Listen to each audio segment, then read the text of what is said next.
Hoje nós vamos revisar o conjunto dos números inteiros, partindo das operações com números positivos e negativos. Hoje nós vamos acompanhar a revisão com a professora Giz, ela é especialista em matemática. Vamos acompanhar as dicas, revisões e as situações, problemas envolvendo os números inteiros. Então vem comigo que a revisão é bem interessante. Primeiramente, você deve saber, marca bem aí, o que são números inteiros. Números inteiros são aqueles números que são positivos, são também negativos, incluindo o zero, porque o zero é considerado nulo. Mas veja que os números inteiros não pode ter vírgula, né, gente? Ó, inteiro, não pode ter vírgula, não pode ser fração. Então, são todos os números que são positivos, negativos e o zero, tá? Então, para fazer essa operação, olha a dica que eu trouxe para vocês hoje. Quando você vê uma atividade que está escrito assim, ó, né, para calcular o valor dessa expressãozinha, menos 25 mais 18, o que eu vou fazer? Eu vou manter o sinal de mais, o sinal de menos. Então, a dica que eu dou para você é o seguinte, vamos pensar que o número negativo aqui, que é o menos 25, ele representa uma dívida, que é uma coisa que eu estou devendo, tá?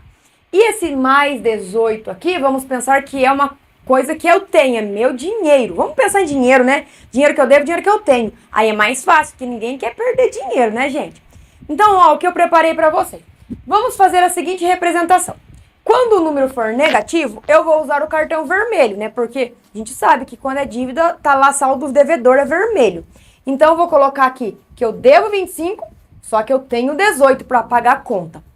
E nessa situação, o que é que eu vou fazer? Eu devo fazer uma subtração para ver a diferença, né, do dinheiro que eu tenho para o dinheiro que eu devo. Então, nós vamos fazer aqui uma subtração, ó, normal, a subtração. 25 de 25 eu tiro 18. Estou fazendo a subtração normal. Aí aqui, então, vamos fazer o procedimento da subtração. Vou ter que fazer um pedido de doação. Aí vai ficar 7 e 0.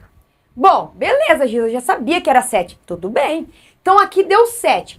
Mas o 7 o quê? Aí que vem a confusão do aluno. Mas dá 7 o quê? Positivo ou negativo? Aí, né, faz a regra de sinal, né? Menos com mais. Não, gente, não faz regra de sinal. Marca bem aí. Não faz regra de sinal nesse caso. Mas por que que não faz regra de sinal, Giz? Porque você não tem uma multiplicação e uma divisão entre esses dois termos aqui. Não tem, então não tem que fazer regra de sinal. Mas você deve pensar o seguinte, quem é maior, o dinheiro que você deve ou o dinheiro que você tem? O dinheiro que você deve é maior. Então é claro que você vai lá, paga os seus R$18 e ainda você vai ficar devendo, porque sua dívida era maior. Então significa que o resultado dessa expressão vai ser menos 7, porque a diferença deu 7 e você vai estar devendo 7. Então pensa nesse do cartão vermelho e do cartão azul, ó, que vai ser, ó, acertar todas as atividades aí.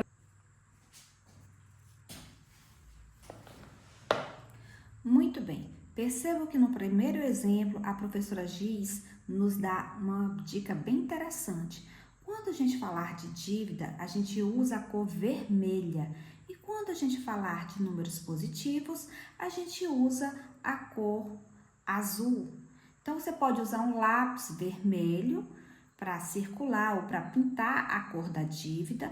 E você pode usar o lápis azul para pintar a cor dos números positivos, tudo bem? Então, essa dica é bem interessante para você não errar essas operações envolvendo números positivos e negativos. Nesse outro caso aqui, 13, gente, não tem sinal. Daí o aluno vê que aquilo ali não tem sinal e vai pensar o quê? Bom, não tem sinal, é positivo, tá bom? A gente omite o sinal de positivo que a gente já sabe que é positivo. Então, ó, de novo, eu tenho 13... tá? Aí faz lá, pinta de lápis de cor azul, caneta azul, risca, para você saber, para você se localizar o que é cada coisa. E aqui o 19, ele é menos 19, então vamos pensar que eu tô devendo 19. Porque a operação que eu tenho que fazer aqui é 13 menos 19. Então significa que eu tenho que fazer qual operação? De 13 eu tenho que chegar no 19, então eu faço uma subtração. De 19 eu vou tirar 13, tá? Faço a subtração normal, que vai dar 6. Ok, agora nós vamos analisar. Esse 6 vai ser positivo ou vai ser negativo? Olha bem, você deve ou você tem mais dinheiro? Você deve mais. Então, quer dizer que o resultado vai ser negativo. Em outros termos, nós podemos falar assim também. Quando os sinais são diferentes, você subtrai e permanece o sinal do maior número. Você pode pensar assim também, né? Que são outros casos que também os professores explicam. Você subtrai e permanece o sinal do maior número. Ó. Subtrair e permanecer o sinal do maior. O 19 era o maior, só que estava negativo, estava menos. Então, por isso que ficou menos. Mas ainda assim, eu gosto de falar do cartão vermelho e cartão azul. Olha esse último caso aqui agora. Menos 16, menos 21. O que significa essa situação? Significa que eu tenho duas dívidas. Eu tenho cartão vermelho e cartão vermelho, né? Os dois são cartões vermelhos. E agora que eu tenho da mesma cor, eu tenho duas dívidas. Agora, gente, nós vamos adicionar as nossas dívidas, né? Porque não tem que fazer a diferença, não tem dinheiro para pagar? Então vamos somar. Vai dar 7, vai dar 3. Vai dar 37. Aí, gente, 37. Ah, fechou, acabou, né? 37. Não, agora você tem que analisar o sinal e presta atenção agora. Quando nós temos duas dívidas, eu adicionei as duas dívidas, mas o que eu tô falando? Eu tenho dívida, quer dizer que se eu adicionei, eu vou continuar tendo dívida. Porque não existe, né? Juntar duas dívidas e não dever mais nada. Então, eu estou devendo. Então, menos 37. Então, aqui você poderia também pensar assim, caso não use o cartão vermelho. Dois números que têm o mesmo sinal, você vai somar e permanecer o sinal. Permanece o sinal de negativo. Pronto assim. Então é isso, pessoal. As dicas sobre números positivos e negativos foram essas.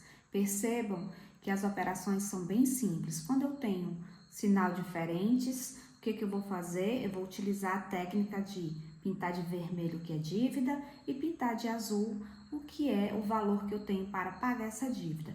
E aí você vai observar o sinal do maior valor, se é a dívida ou é o valor que você tem para pagar, certo? Se você tiver dois números negativos, você vai somar esses dois números negativos e vai repetir esse sinal negativo, porque você vai tratar de duas dívidas, né? Você vai pintar os dois valores de vermelho e aí vai representar uma situação com números negativos. Então percebam que a dica é bem simples, dívida de vermelho e o que você tem a pagar, né? O valor em dinheiro vai ser azul. Valeu? Se você gostou das dicas da videoaula de hoje, que a Giz passou para vocês e que eu achei bem interessante trazer aqui, vocês inscrevam-se no nosso canal, deixem um like e comente e compartilhe a nossa aula. Foi um prazer estar com vocês. Até o próximo encontro!